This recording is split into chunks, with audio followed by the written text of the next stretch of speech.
This short story is part of the Futures Calling series sponsored by Plextor. Visit facebook.com/Plextor Global to learn more about our SSD products or to listen to other stories in the series.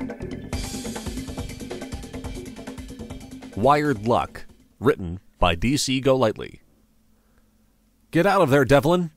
A man in his mid-30s furiously typed at the keyboard, stared at the screen, and periodically glanced at a 3D projection floating just a couple of feet above the computer. He occasionally looked over his shoulder to see if anyone else had come into the small storage closet, and even though he had been standing in there hacking through the company's security system for 15 minutes, not a soul had bothered him.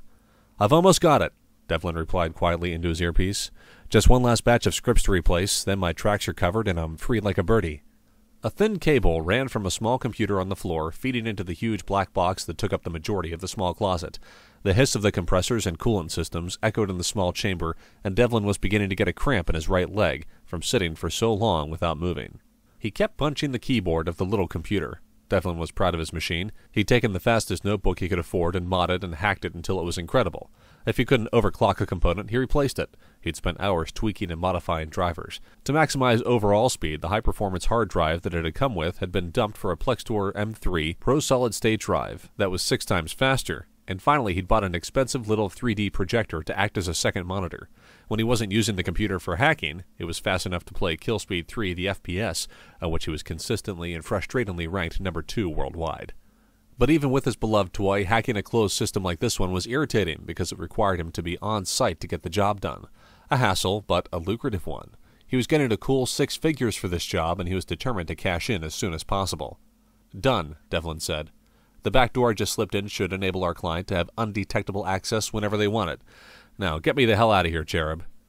"Aye, aye, Cap'n," the girlish voice in his ear replied. The woman on the other side of the digital communication, Cherub, had a warm, sensual voice that made his imagination run wild. She had a slight accent, although Devlin had never been able to place it. He had never even met her face to face. Even though she was his online tactical support and partner, they had never spoken in real space before. His attempts to rectify that had warranted him being placed on her IM blacklist for 2 weeks. When she had come back online and graced his inbox with her presence again, he knew never to push the matter again. Devlin exited Putty, ripped his cable out of the system server, and closed his laptop as the 3D images evaporated. With one hand he slipped the projector in a pocket, with the other he grabbed the slim laptop, and he turned to exit the closet. He could barely turn around without bumping his elbows into the thing. "How's it look out there?" he asked. "Security footage shows you're clear on the north end of the building, but there's a patrol coming through your area in about 40 seconds. I suggest going now if you plan on leaving without handcuffs." "It's 2017, Devlin replied with a smirk. "No one uses handcuffs anymore. You're stunned, you're pumped full of specific muscle relaxants, and you're left to drool on yourself while they figure out what to do with you. You would know, right? Go, now." Devlin didn't waste another second with banter. He slipped out of the storage closet, quietly shut the door behind him, and trotted down the stainless steel hallway. The company he had infiltrated for his client was the biggest global seller of in-game advertising. What Devlin's client had come to realize was that in addition to the ads, the company provided a money laundering service with particular links to the big cartels. Devlin had been contracted to gain the client external access to the firm's closed system. He decided to subcontract out to Cherub for support, just as he always did whenever he had to go into the field. After researching the client, as he always did, he was shocked to learn who it was and why they were being so shady about getting information. They could have easily kicked down the company's doors and taken what they wanted, but the fact that they were hiring an illegal hacker to do the job quietly was pretty scary stuff indeed. Devlin hated being in the field. He would have much rather been sitting in his one-bedroom apartment, lounging on his couch while doing this by remote. Again, another reason he hated closed-circuit systems. "Wait!" Cherub hollered into his earpiece. The sudden noise in the otherwise dead-silent corporate building startled him. He obeyed and paused, waiting. "Looks like a suit is coming your way." Must have been working late. "Duck down that other hallway." Devlin slipped into the side corridor just in time to get out of sight of an executive coming up the stairs toward him. He cautiously stepped farther down the hallway, narrowly avoiding the executive as he fidgeted with the removal of his tie. "I work this late because I have to," Devlin muttered. "What's that guy's excuse?" Devlin slunk deeper into the building, wishing that he had memorized the floor plan better. He wasn't sure, but he assumed that he was getting farther away from his extraction point as opposed to closer. This wasn't good. He couldn't backtrack either because the security patrol would be coming up behind him soon. He had to keep going. "Where to now, Cherub?" he whispered. "I'm a little off course now." "Hold on, I'm playing with the remote program you just installed. Maybe I can help you that way." "That's for the client," Devlin scolded. "Hands off! Don't get distracted. Just get me out of here." Oh, then I shouldn't pull up the bank accounts to see if they'd miss any money? Cherub! Okay, she muttered. I'm just kidding anyway. Take a right and enter the storage room. There's an emergency exit there. But the alarm will sound if I take an emergency exit. Not if you let me deactivate it using your remote access program, genius. Devlin's mouth dropped open before he responded. Oh, right. Go ahead then. The hacker entered the room as quietly as he could, although he couldn't help but make a slight amount of noise as he resealed the door from the inside. He carefully closed the latch, heard the bolt slide into place through the thick metal door, and took a step back to ensure that he touched nothing else that could make noise.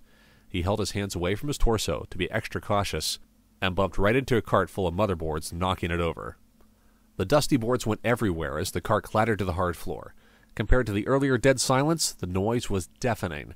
Devlin swore a dozen times before the noise finally stopped. When it was quiet again, he hesitated, his legs bent as if ready to pounce. Smooth, Cherub said. Bite me. Anyone hear that? Everyone in China heard that, including the guards. They're headed straight for you. Better get out through the emergency exit now while you still can. Devlin shot across the lab toward the door ensconced in red. He was about to kick it open, relying on Cherub's promise to turn off the alarm, when his eye caught something. Sitting on the desk portion of a workstation was a little black box. He recognized the packaging and went over to see what was inside the box. What are you doing? Cherub demanded. The security guards are literally feet away from the door. Devlin looked into the box, opened it, and grabbed something he'd dreamed of owning. On a carved special edition flash drive, carefully packaged for retail, the next version of the SPS Killspeed 4. It wasn't due in stores for months, plenty of time to get some practice in and ensure that he wouldn't be stuck at number 2 this time. Bounding back to the emergency exit, Devlin pushed it open without the alarm going off and, within seconds, found himself in the parking lot outside the building. His motorcycle was just 50 feet away, and he covered the distance quickly. He hopped on, machine scanned his thumb, and he took off out of the lot. Mind explaining that? Cherub demanded. Just a little bonus for a job well done, Devlin replied. Did you erase the footage of me in the building so the guards won't know I was there? Already done, and watching them now, it looks like they think the cart fell over on its own. Since they never saw you and can't find evidence of you, they're chalking it up to a wobbly cartwheel. You got lucky. Luck? Baby, this is mad ninja skills. Uh-huh. You sure the client won't mind you're stealing from the company they're trying to steal from already? You mean the U.S. government? Probably not. Visit facebook.com/PlextorGlobal to listen to the other stories in the series and to enter Futures Calling contest. Share your prediction for the future of technology for the chance to win your own ultra-fast Plextor SSD.